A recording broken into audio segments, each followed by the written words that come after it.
ये क्या लिखा हुआ है हलाल सर्टिफाइड? ये क्या चीज है? हलाल सर्टिफाइड क्या चीज है ये?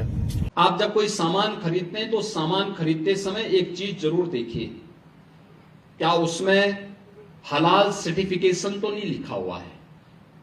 25,000 करोड़ रुपए देश के अंदर हलाल सर्टिफिकेशन से होता है और भारत सरकार की या राज्य सरकार की किसी भी एजेंसी ने उन्हें मान्यता नहीं दी है।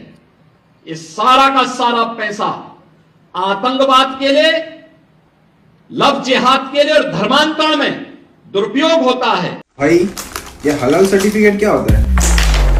हलाल सर्टिफिकेट मतलब ये प्रोडक्ट इस्लाम के रूल्स एंड रेगुलेशंस के हिसाब से बना है।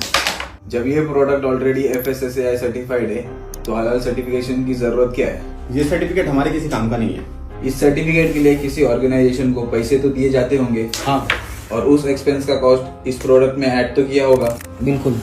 जो सर्टिफिकेट मेरे किसी काम का ही नहीं, वो सर्टिफिकेट का पैसा मैं क्यों भरूं? बिल्कुल एकदम सही कहा। और तुझे पता है ये सर्टिफिकेट कंपनी के साथ साथ हर एक प्रोडक्ट के लिए अलग अलग लेना पड़ता है। इसके वजह से हलाल इकोनॉमी ग्लोबली 7 ट्रिलियन पार हो चुके हो।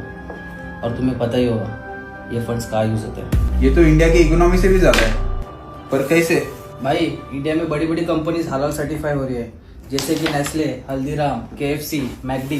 पर आइडियली हलाल प्रोडक्ट अलग बिकने चाहिए, क्योंकि सिख भाइयों के रियात मर्यादा में लिखा है हलाल खाना बना है और मुस्लिम कम्युनिटी में सिर्फ हलाल ही खाना है। आइडियली ये सही नहीं है। ये कंपनीज एक कम्युनिटी को खुश करने के लिए बाकी के कम्युनिटी को कैसे नाराज कर सकती है? इसे तो बैन होना चाहिए।